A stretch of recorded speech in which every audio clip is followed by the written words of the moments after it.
일반 북한 주민도 아니고 상위 1%로 떵떵거리며 살던 외교관, 연구원들이 최근 잇따라 한국으로 오고 있는데요. 북한에서 잘 먹고 잘 사는 사람들이 도대체 왜 모든 것을 버리고 탈출하는 것으로 보시고 그들의 가장 큰 결핍은 무엇인가요? 북한에서 온 외교관분들, 공개된 분들뿐만 아니라 그보다 훨씬 많은 분들이 북한의 가족들 때문에 비공개로 지금 한국에 살고 있습니다. 그분들 만나보면 공통점이 있습니다.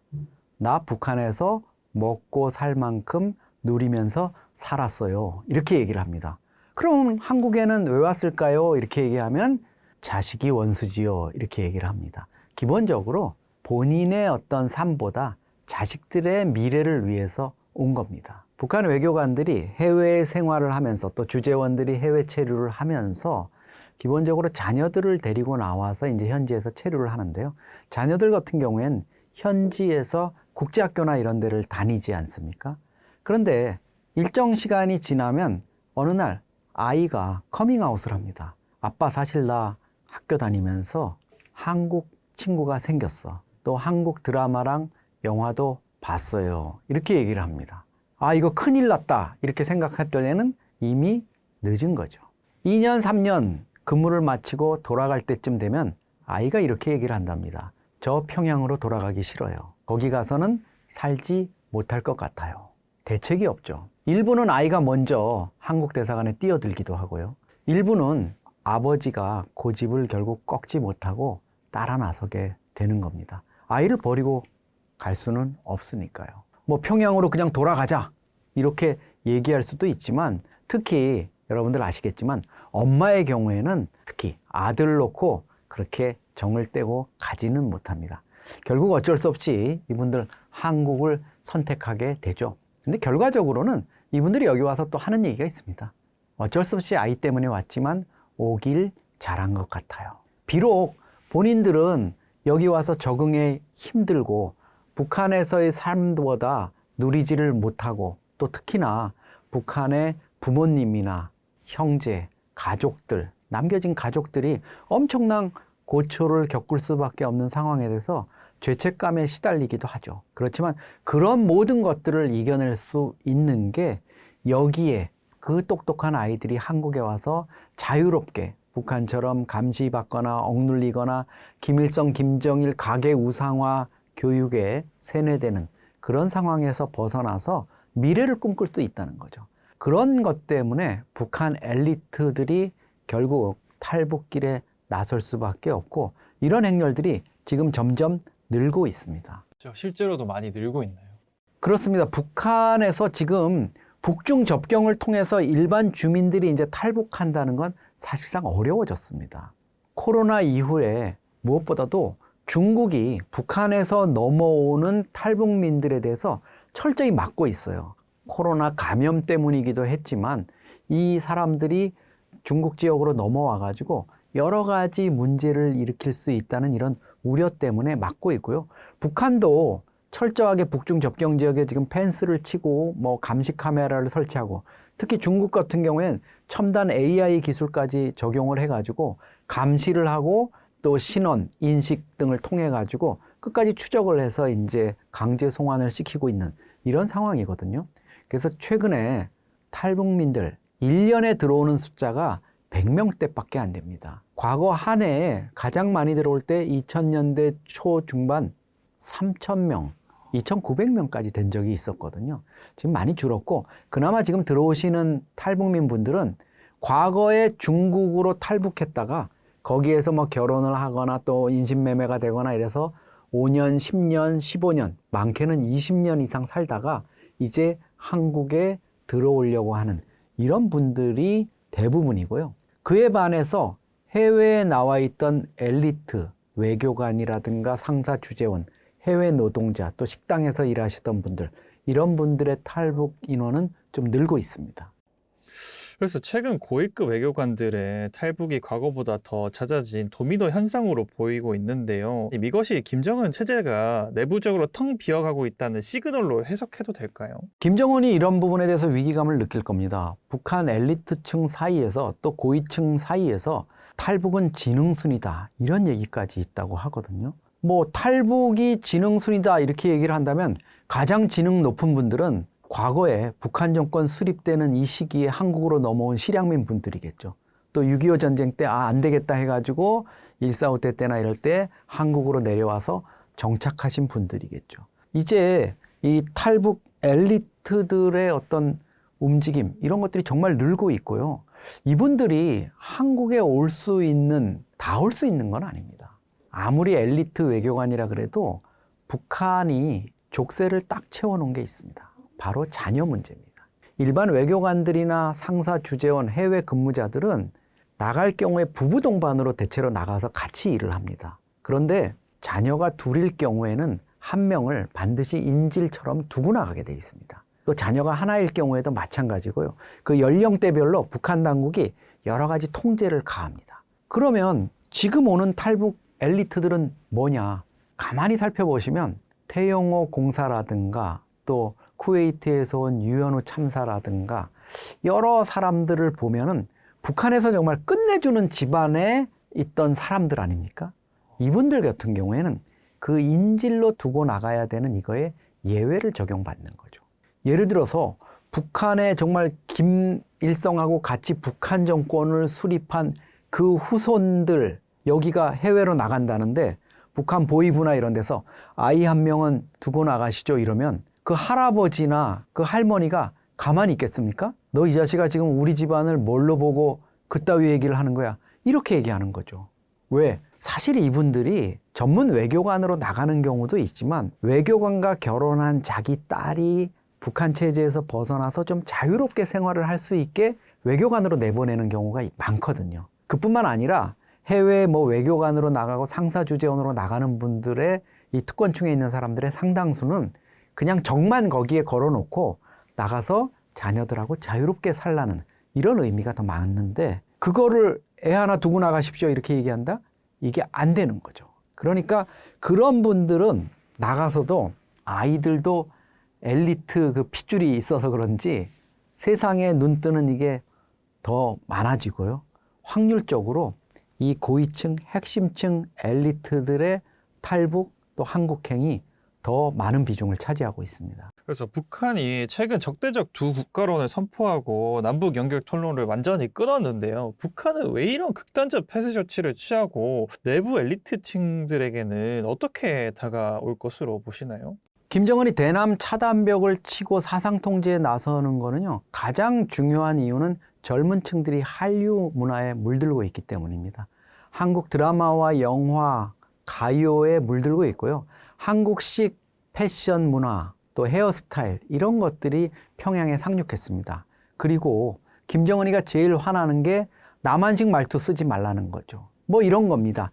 혈육 관계도 아닌 것들이 연인 사이에 오빠 동생 하면서 부하 방탕하고 남조선 서방 문물에 물들고 있다. 그래서 남친 여친 이런 한국식 말투를 쓰는 거를 엄벌을 하고 있고요. 특히 2020년 12월에는 김정은이가 반동사상 문화 배격법이라는 걸 만들어서 남한 드라마나 영화를 단순히 시청만 해도 징역 5년에서 15년에 처하도록 이렇게 하고 있어요. 그리고 실제 드라마 영화를 한국 것을 봤다는 이유로 북한의 고등학생, 중학생들이 학교에서 공개 재판을 받고 수갑을 채워서 끌고 나가는 이런 장면들이 북한 내부 사상교양용 영상에 등장한 적도 있습니다. 북한에서 온 젊은 층, 특히 여성분들한테 한국에 왜 오게 됐습니까? 하고 물어보면 10명 중에 9명은 한국 드라마 보고 왔어요. 이렇게 얘기를 해요. 한 편, 두 편 이불 뒤집어 쓰고 몰래 이렇게 볼 때까지는 몰랐는데 10편, 20편 보다 보면 이게 정말 사실일까? 내가 속은 거 아니야? 이런 느낌이 들고 결국은 저기 가서 한번 살다 죽으면 원이 없겠다. 이런 생각을 하게 되고 목숨을 건 탈북길에 나서게 된다는 겁니다. 두 번째로는 김정은이 대남 열등감, 열패감에 시달리고 있는 거죠. 남북 간의 체제 경쟁은 내가 아무리 핵과 미사일 갖고 있어도 끝났구나. 이런 생각을 하고 있는 겁니다. 작년 말에 국가데이터처, 예전 통계청에서 북한 경제를 추산하는 자료를 냈는데요. 북한의 연간 GDP, 국가 총생산이 한국의 59분의 1입니다. 1인당 GDP는 당연히 인구가 절반이니까 29분의 1 정도 나오고요. 무역 총액이 북한 무역 총액보다 우리가 488배가 많습니다. 북한의 작년 GDP가 43조 원이거든요. 우리 돈으로. 그래서 제가 자료를 좀 찾아봤더니 이게 삼성물산 시총하고 비슷해요. 삼성물산 시총이 1월 5일 기준으로 43조 2,590억인데 북한 체제의 1년 GDP가 우리 삼성물산 시총밖에 안 되는 이런 수준에 머물고 있는 겁니다. 김정은이 이걸 왜 모르겠습니까? 너무나 잘 알고 있죠. 북한의 이런 열악한 경제 상황, 식량난 이런 게 정말 안타까운 거는 북한의 평균 수명, 그러니까 기대 여명에까지 영향을 미치고 있었어요. 북한이 남자의 경우에는 기대 여명이 72.5세예요. 그리고 여성의 경우는 78.8세인데 우리보다 8.9세, 8.3세가 짧습니다. 10년 가까이 우리보다 먼저 죽을 수밖에 없다는 거죠. 영양 상태라든가 의료 문제라든가 이런 것 때문에. 이런 부분들을 김정은이가 뭐 모르고 있겠습니까? 다 알고 남한 정세를 누구보다도 잘 알고 있을 거고요. 이런 상황이기 때문에 김정은으로서는 어떤 폐쇄적인 조치를 취할 수밖에 없다 이렇게 보이고요. 사실 이런 점 때문에 김정은이 대남 적대 노선 이런 것들을 천명하면서 남북 간의 어떤 연결고리를 최대한 좀 차단하려는 것 같습니다. 북한판 신흥 부자인 돈주들과 김정은 체제 사이의 기싸움이 상당하다고 하는데요. 최근 김정은이 돈주들을 처형하는 상황이 계속되고 있는데 돈주들 어느 정도로 부자이고 김정은 체제를 위협할 수 있을까요? 개인이 갖고 있는 달러가 수백만 불 이 정도 수준에 달하는 경우도 있고요. 북한이 이런 어떤 개인적인 부를 축적하는 것뿐만 아니라 뇌물 구조라든가 이런 것 때문에 우리가 뭐 북한의 고위 장성이나 이런 사람들이 반역죄로 처형되고 이러는 거 보면 그 뒷얘기 나오는 게 이런 겁니다. 집에 가가지고 벽을 허물었더니 뭐 우리 돈으로 몇십억의 달러가 나왔다. 북한은 특이하게 개인이 수백만 달러 이상의 달러를 현금으로 가지고 있으면 이거를 해외로 튀려는 어떤 그런 징조로 판단을 합니다. 그래서 반역죄, 간첩죄 이런 것들을 씌워가지고 이제 처형을 하는데요. 기본적으로 이런 막대한 부를 축적하는 사람들이 김정은 시대, 뭐 김정일 체제 말기 이때부터 시작해서 북한 장마당에 힘입은 바가 큽니다. 북한 장마당에서 이제 중국산 물품이라든가 뭐 식량이라든가 생필품 이런 것들이 들어와서 유통되는데 이 유통망을 장악한 사람들이 돈주라 그래서 쩐주죠. 막대한 부를 이제 축적하게 되고요. 특히나 이제 서비스업에 종사하면서 또 부를 축적하게 됩니다. 북한의 차량이라든가 이런 것들이 제대로 원활치 않다 보니까 이 장마당을 오가면서 장사를 해야 되는 또 거기에 물품을 공급하는 이런 데 있어서 차량을 갖고 있는 사람들이 엄청난 돈, 북한에서 뭐 서비차라는 이런 속어로 불리는데 서비스를 제공하는 거겠죠. 그런 차량을 이용해 가지고 돈을 버는 신흥 재벌들도 생겨나고 있고요. 또 여기에 이제 이런 부유한 사람들, 단기간에 부를 축적한 사람들 옆에 파리가 안 꼬일 수가 없겠죠.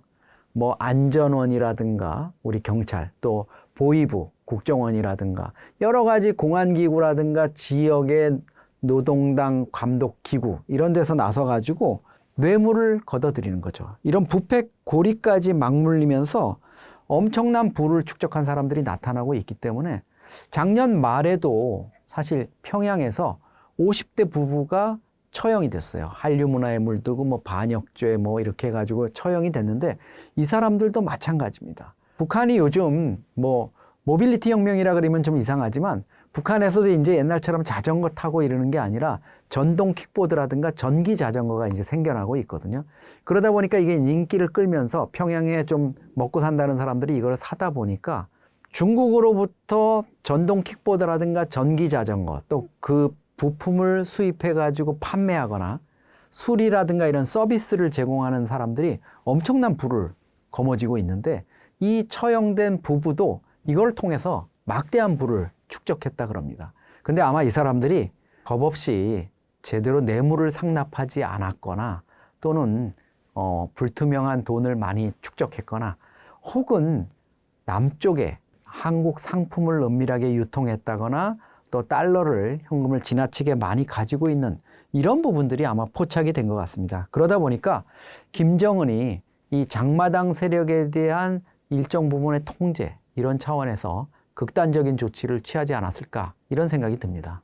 그래서 겉으로 핵과 미사일로 강해 보이지만 안에서부터 엘리트들이 빠져나가는 북한을 보면 이제 북한은 진짜 끝이 아닐까 하는 생각이 들기도 합니다. 북한 체제 붕괴 가능성이 있다고 보시나요? 저는 북한을 보면서 용케 버텨왔다 이런 생각이 듭니다. 일부에서는 뭐 김일성 때도 망한다 그러더니 김정일 죽을 때도 망한다 그러더니 아직도 안 망했네. 그런데 그런 얘기들이 김정은 체제가 계속 존속할 수 있는 근거가 될 수는 없을 것 같습니다. 물론 어떤 체제의 내구성을 우리가 겉에서 특히 북한처럼 내부의 정보가 많이 감춰진 상황에서 쉽게 진단하기는 어려울 것 같습니다. 한국이 이렇게 개방된 사회인데도 97년에 IMF 금융위기에 닥쳤을 때 그 사전에 직전까지도 그거를 감지할 수 있는 사람이 거의 없었습니다. 결국은 재무관리들이 이제 금고가 비었습니다. 이러니까 우리나라가 이제 파산한 줄 알게 된 거죠. 북한 체제는 뭐 그거와 비교할 수 없을 정도로 불투명한 체제라서 단언하기는 어렵지만 김정은 입장에서는 지금 이렇게 생각할 것 같아요. 아니, 아버지, 할아버지는 왜 좀 그럴듯한 기업, 제대로 북한 체제를 만들어가지고 나한테 물려주지, 기왕에 물려줄 거면. 이런 되도 않는 부실 기업을 물려줘가지고 내가 세계로부터 조롱받고 남한으로부터 이런 취급을 받고 이럴까? 사실 김정은 입장에서 지금 매일 가는 게 뭡니까? 새로 공장 지방에 지었다고 가가지고 빨래비누 몇 개 생산한 거 향내 맡아야 되고 간장 맛보고 된장 맛보고 이런 상황이잖아요. 물론 핵과 미사일 공장 다니는 이런 폼나는 일정도 있지만 대부분은 그런 보잘것없는 일정을 소화하고 있습니다. 해외 각국의 정상, 특히 한국의 대통령, 이재명 대통령도 AI라든가 뭐 전기차라든가 인공지능 분야에서의 어떤 새로운 발전이라든가 기후변화라든가 이런 지구의 미래를 위한 국제사회의 어떤 거대 담론을 얘기하고 그거를 주도하고 해외 정상들이 모이면 다자외교에서 그런 얘기를 하는데 김정은은 사실 그런 자리에 낄 수 있는 입장이 아닙니다. 그러니까 뭐 한국 경주에서 에이펙 했다고 김정은 초청한다? 김정은을 고문하고 약 올리는 거나 마찬가지일 겁니다. 김정은 입장에서는. 이제 북한이 김일성이나 김정일이 사망했을 때와는 완전히 다른 상황입니다. 무엇보다 다른 거는 북한 주민들이 예전처럼 체제에 맹목적으로 순응하고 북한이 세뇌하고 사상교양하는 대로 이끌려가지 않는다는 거죠. 지금은 젊은 세대들이 해외 문물에 대한 호기심을 보이고 있고요. 이제 새로운 변화에 눈뜨고 있고 김정은 체제를 의심하기 시작했습니다. 그리고 해외에서 벌어지고 있는 사태들, 예를 들어서 미국이 마두로 베네수엘라 대통령을 체포 압송하는 상황이라든가 이런 것들도 해외 근무하는 외교관 상사 주재원 해외 근무원들을 통해서 또 평양에 있는 엘리트들, 북중 접경을 통한 어떤 연락망을 통해서 다 접하고 있습니다. 북한 김정은 체제가 절대적이지 않다는 것을 이제 느끼고 있는 거죠. 그런 상황에서 이거를 촉발시킬 수 있는 어떤 요인이 이제 방아쇠를 당기거나 불씨를 당기게 된다면 김정은도 걷잡을 수 없는 상황을 맞을 수 있습니다. 물론 북한에 지금 제대로 된 야당이라든가 제대로 된 언론 또 시민단체, 뭐 종교단체, 노조 이런 것들이 없죠. 그렇지만 북한도 과거에 보면 뭐 신의주 학생 우거라든가 여러 가지 사건들 또 반체제 운동들 또 일제강점기에서의 어떤 그 폭압적인 상황에 견디지 못하는 것들 이런 것들이 있었습니다. 북한 주민들이 비록 조선시대 또 일제강점기에서 민주주의를 제대로 맛보지 못한 상황에서 지금 폭압적 정권 하에서 시달리고 있지만 인간의 본성을 억누르는 게 그렇게 영속적으로 오래 갈 수 있다? 특히 이 대명천지에 그거는 쉽지 않을 거라고 생각이 됩니다. 예전에 북한이 미사일을 쏴도 그냥 협상용이겠지 했습니다. 그런데 러우 전쟁 이후 분위기가 완전히 달라졌는데요. 우리 청년들이 군대 갈 때 설마 러시아처럼 우리도? 라는 걱정을 실질적으로 하기 시작했다고 합니다. 러우 전쟁 이후 한반도의 전쟁 체감 온도는 실제로 얼마나 올라갔다고 보시나요? 가장 위험한 거는 북한이 피해 대가를 치르고 전투 경험을 축적하고 업그레이드 했다는 거죠. 실전 경험을 쌓았다는 겁니다. 12,000명이 되는 대규모 병력이 우크라이나전, 그것도 최대 격전지인 러시아 쿠르스크 전투에 투입돼서 결국은 푸틴을 위해서 싸워서 우크라이나 군이 점령했던 쿠르스크를 탈환해 주었습니다. 이 과정에서 북한군이 2,000명이나 사망을 했거든요. 처음에 드론의 위협이라든가 이런 거 멋모르고 들어갔다가 엄청난 전사를 하는 이런 희생을 겪었는데요. 북한은 그럼에도 불구하고 이런 전쟁을 통해 가지고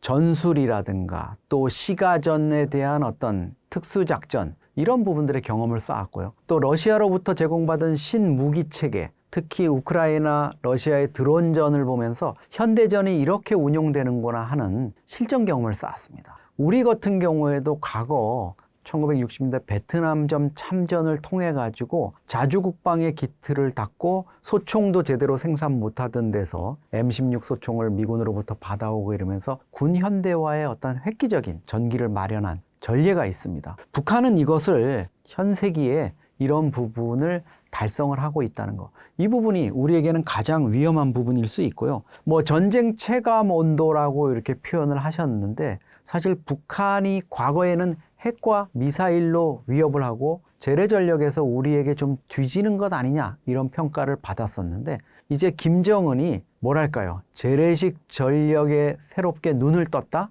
이렇게 볼 수가 있습니다. 러시아로부터 제공받은 많은 무기들 그리고 실전 경험을 쌓은 북한의 특수작전 부대들 그리고 남북 간의 어떤 지금 대립 상황에서 북한이 김정은이 또 의도하는 이런 방안들 대남 적대 특히 한국을 완전 평정하라 뭐 적들을 어떻게 하라 이렇게 했던 이런 호전적인 상황들 이런 것들과 맞물리면서 한반도의 특히 북한의 어떤 도발 가능성 이런 부분에 대한 우려는 점차 커지고 있다 이렇게 볼 수 있겠습니다. 그래서 가장 무서운 건 러시아의 기술 이전인데요. 북한의 파병의 대가로 핵잠수함이나 핵심 군사 기술을 넘겨받았다는 징후가 있는지 그리고 만약 이게 사실이라면 우리의 삼축 체계로 북한을 막아내는 게 여전히 가능할까요?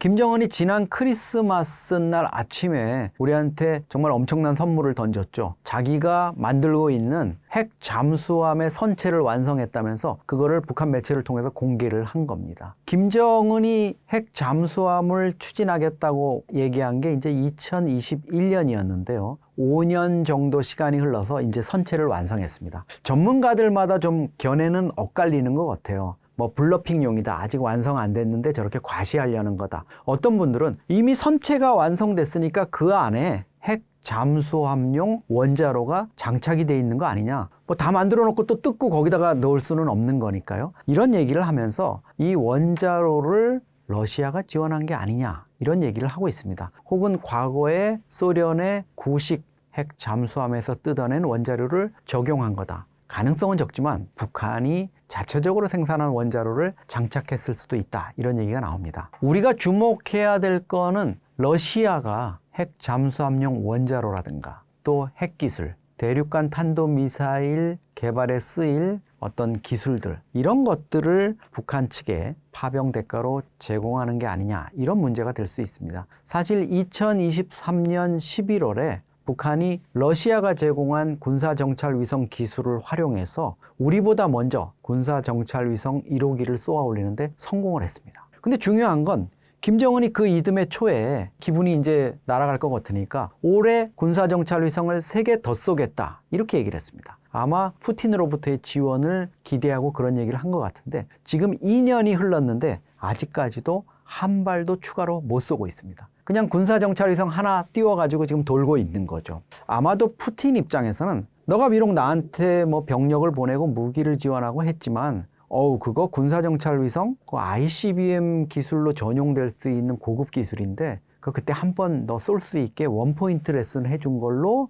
족하지 그걸 너한테 덜컥 다 넘겨줄 수는 없다. 이런 상황인 것 같아요. 그러니까 김정은 입장에서는 러시아로부터 핵이라든가 미사일 또 핵 잠수함용 원자로 같은 어떤 핵심 기술을 받아들일 걸로 기대는 하고 있지만 사실 그게 우리가 우려하듯이 푸틴이 그렇게 호락호락하게 모든 걸 다 내주는 상황은 아닌 것 같다. 이런 생각이 듭니다. 다만 재래식 전력의 어떤 발전이라든가 확보 이런 점에 있어서는 좀 눈길을 뜨는 대목이 있습니다. 예를 들면 이런 거죠. 방탄조끼.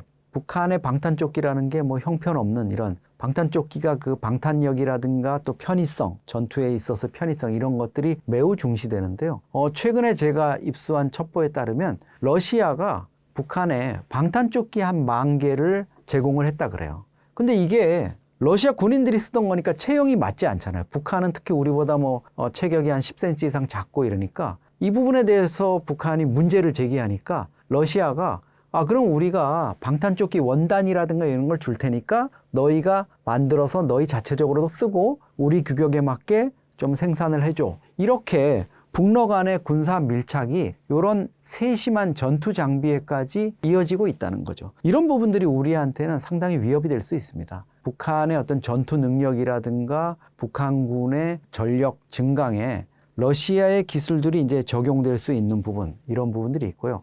김정은이 사실 여기에 힌트를 얻어서인지 기존의 핵과 미사일, 핵미사일에 치중하던 데서 앞으로 이제 얼마 있으면 열리게 될 9차 노동당 대회에서 핵무기 이거하고 함께 상용무력, 이게 이제 북한 표현대로 하면은 우리 말로 재래식 전력이거든요. 뭐 군 함정이라든가 탱크, 뭐 드론 이런 것들도 개발하겠다 이래서 핵과 상용무기 병진 노선을 이제 추진하겠다 이렇게 얘기를 하고 있습니다. 이런 걸로 볼 때 앞으로 우리가 좀 우려할 수 있는 북한의 재래식 전력 부분에서의 어떤 전력 강화 이런 부분들이 가시화될 가능성이 있습니다. 하지만 국제 관계에서 영원한 친구는 없다 하잖아요. 푸틴이 정말 위급할 때 김정은을 도와줄까요? 아니면 필요할 때만 써먹고 버릴 총알바지 파트너로 보고 있을까요?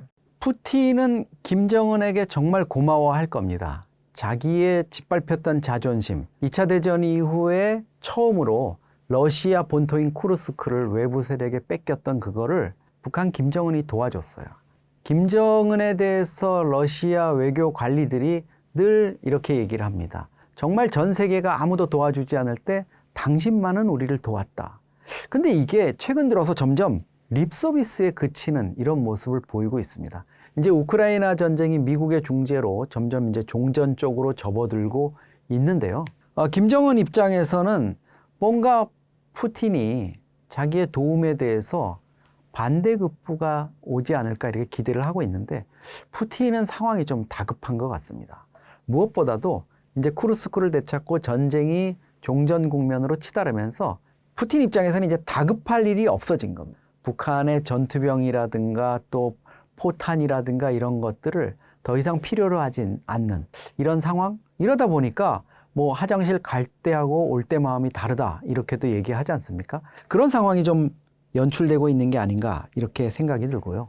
푸틴도 지금 경제적으로 많이 어렵습니다. 러시아가 2022년 2월에 우크라이나를 침공했던 그 초기 뭐 1, 2년 정도만 해도 군수 경제 때문에 러시아 경제가 엄청 좋았습니다.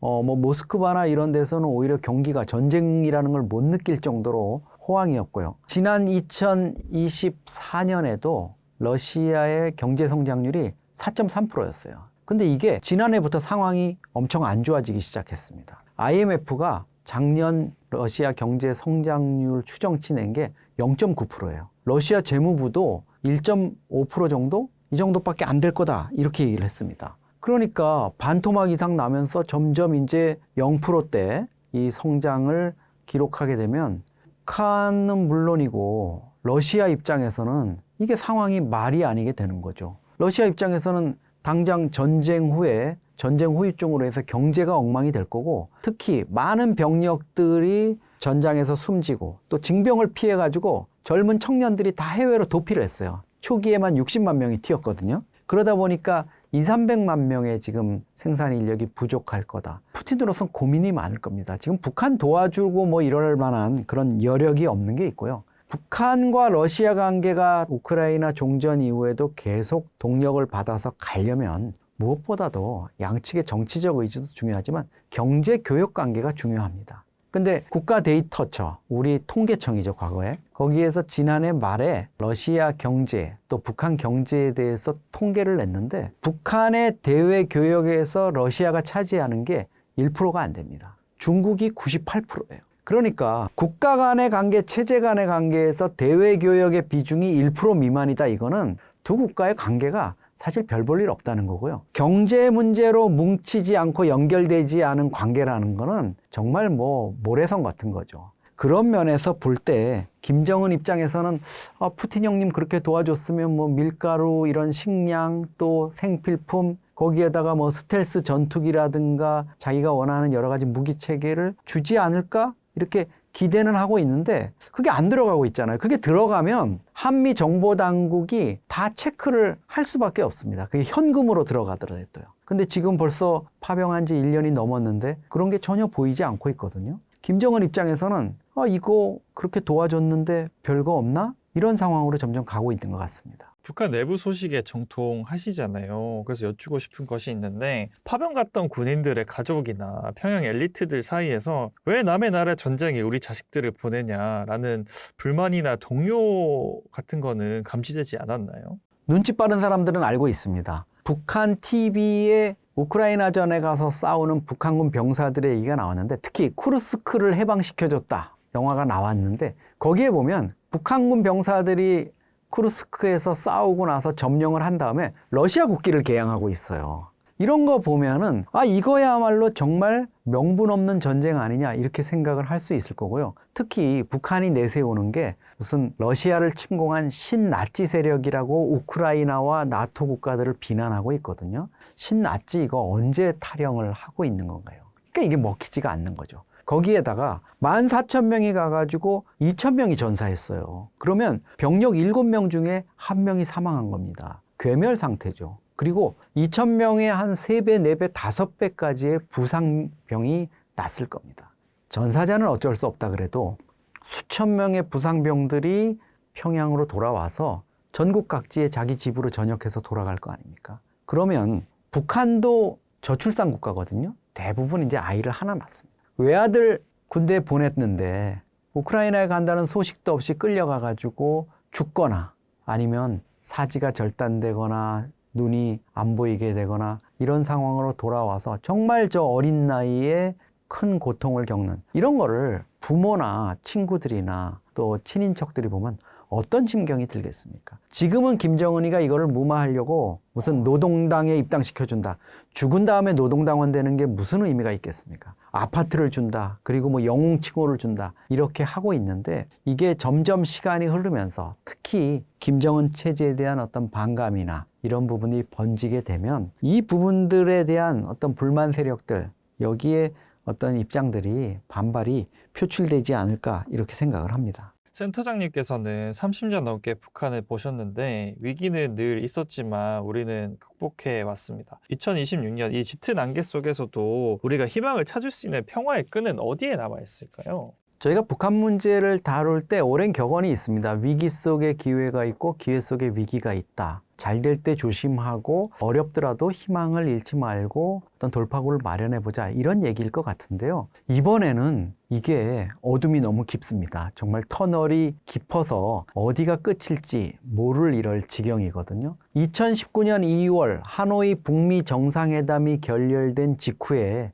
이유를 알 수 없지만 김정은 위원장이 문재인 당시 대통령을 향해서 삶은 소대가리니 뭐니 비난을 하면서 갑자기 그 좋던 관계가 깨졌어요. 그리고 개성공단에 있는 우리 공동연락사무소를 북한이 폭파하고 난리를 쳤습니다. 윤석열 정부가 들어오면서는 더 관계가 악화됐죠. 이런 것들을 보면은 북한이 어떤 정권, 소위 말해서 우리가 보면 좀 보수적인 정부하고는 북한이 대립각을 세우고 진보적인 정부하고는 조금 교류를 하는 이런 기존의 패턴으로는 이제 북한을 이해하기가 좀 어려워졌습니다. 김정은 스스로가 최근 연설 등을 통해서 이렇게 얘기를 합니다. 민주를 표방하던 보수의 탈을 섞건 다 흡수 통일을 하고 있지 않냐. 우리 다 싫다. 이렇게 얘기를 하고 있거든요. 그러니까 이제 이재명 정부도 사실 실용 외교라는 이런 전략을 취하고 있는데 이게 뭐 북한에 대해서도 사실 적용이 될 수 있는 부분이죠. 그러니까 북한이 지금 보수 진보를 막론하고 이런 반감을 가지고 대립각을 세우고